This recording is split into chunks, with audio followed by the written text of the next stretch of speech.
What? The horse code act, stone motherless last. Oh, lucky for you, eh? No how, kiddo. No how. Poor Kay.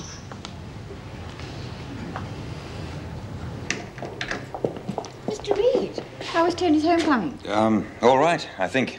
You think? What seems to be the problem? Oh, usual things, I suppose. He was a little bit tense, bewildered, slightly disorientated. Oh, that's quite normal for someone who's recently been released from prison. Yes, he'll settle down in time. Of course he will. You must have experienced this lots of times in the past with other parolees. I'm sure with your help and guidance, Tony will settle into a normal life and society quite quickly. Yeah, well, we hope so. I'll see you in the morning. Yeah, good night. Yeah, so we just ended up reading and talking all day and that, you know. Bloody lovely. I wish they'd forget to deliver the detergent to this joint. You just look at my old hands. Yeah, but listen, I'm not finished yet. Kay White started ringing around town to try and find the delivery van. And about 10:30, Mr. Reynolds rushed out looking for it. And he didn't find it? No, it turned up about 3 o'clock, just in time for us to knock off. So you had a real easy day. Good on you. But there's more, Lizzie. You see, they've decided to sack this lot and they're calling for new tenders for the job. And so I've decided to try and help Kevin get the new contract. How? Inside information. All I have to do is find out what the best offer is and tell Kevin so he can put in a better one. You gonna take a sneaking look at the files? Yeah, why not? Well, mind you don't get sprung, because it's not legal, you know. It's the bloody kid basher.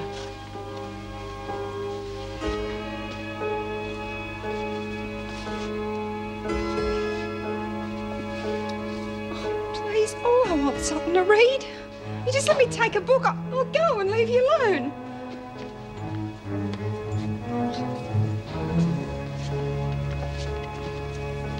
There you go, honey. Thanks. I met some bitches in my time, but you lot take the bloody cake.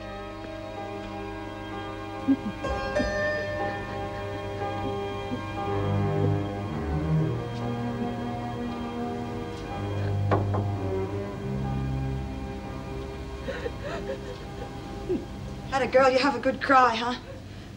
Make you feel better. Oh, come on, honey. You mustn't pay too much attention to what the others say. Nobody's gonna hurt you while I'm around. What about B. Smith? Oh, don't worry about her. Here, come on. Wipe your nose, huh? It's not like me talking to Jason. Oh, look, take it easy, will you?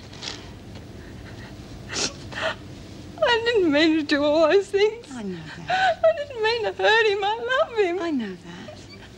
You believe me? I didn't want to hurt him. Of course I believe you. What am I going to do? Look, nothing's gonna happen to you, I promise you. Trust me, will you?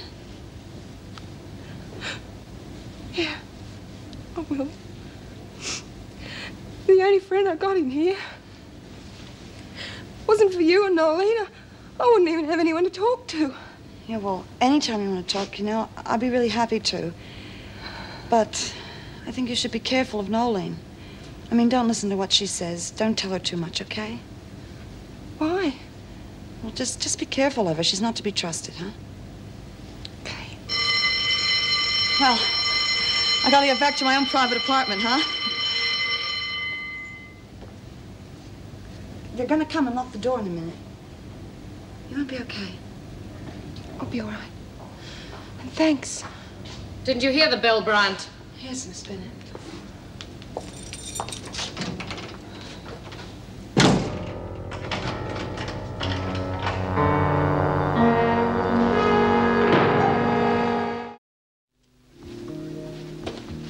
Oh, hi. Hi. Is it okay if I have a drink? Yeah, sure. Help yourself.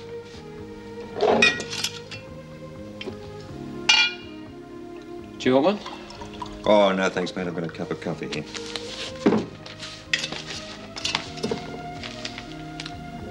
How's your day? Usual. How's Sally? I have no idea. I spoke to her mother. Apparently she's run off with Bill. She's living with him in Sydney. It's a bit of a slap in the teeth, isn't it?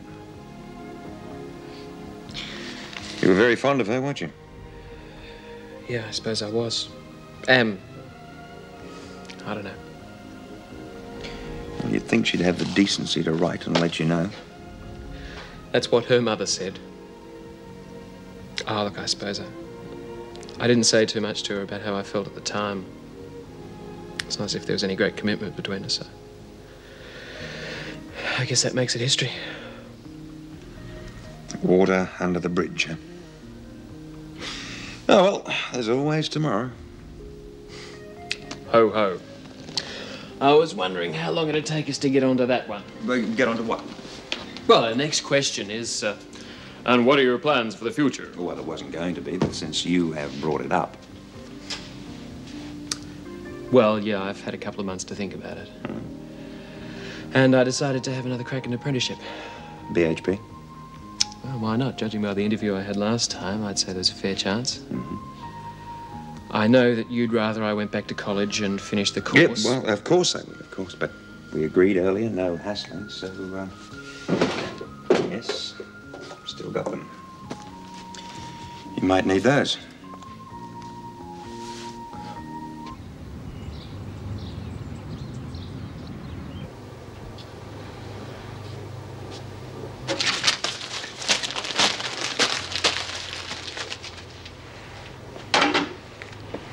Is there a rubbish bin in here? No, give it to me.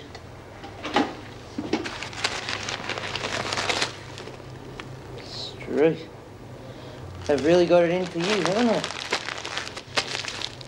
they? Where was it? It's tucked to the back of the door. Oh, I wish they'd just get it over with. Oh, come on, don't talk like that. They haven't got you yet, have they? What you need is some protection. Not me, the staff, the officers. Now, you know that Vera Bennett. Now, she's a bitch. But if a woman's useful to her, she looks after them, you know, if they lag and stuff like that. Lag? Oh, you know, dobbing people in, passing information. You mean like spying? Beats having your head bashed in. But what can I possibly tell them? You know that Doreen, Sheila? The one with the long blonde hair? Yep. Yeah, well, she seems all right.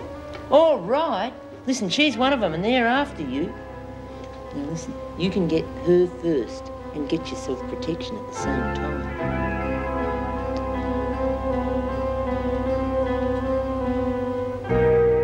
So he's gone off to BHP's Melbourne office to have another crack at them, as he puts it. Oh, sounds like he's got his head together. Yes, he's grown up, Meg. I don't know whether it happened during his 2 months in jail or whether it happened before that, and I failed to notice it. Good morning. I'll catch up with you later. Sure. Mr. Reynolds, can I help you? Yes, I'd like to see Mrs. Davidson, if that's possible. Oh, do you have an appointment? No, I'm afraid not, Mrs. Jackson, but Mrs. Davidson did telephone my office yesterday while I was out. All right, then. Well, if you just sign here, I'll take you through to her. Oh, thank you. Much obliged. Why, yes, I did phone your office yesterday, Mr. Reynolds, but... Andrew, please. But there was no need for you to go to the trouble of coming all the way out here to Wentworth. No trouble at all, I assure you. And now that I am here? Well, you mentioned in one of our earlier discussions that you were interested in prison reform. Oh, indeed I am, Mrs. Davidson. Well, there is a meeting of the prison reform group this evening, and I thought you might like to attend. Oh, I'd be delighted. I take it you'll be there. Yes, I will. Then perhaps you'll do me the honor of allowing me to escort you. Well, I had thought of driving myself there. Oh, nonsense. I won't hear of it. I'll pick you up at... The meeting gets underway at 8 in the city. Fine. Then I'll pick you up at 7:30. I think that 7:45 would be quite early enough, Mr. Reynolds. 7:45 then. I look forward to it.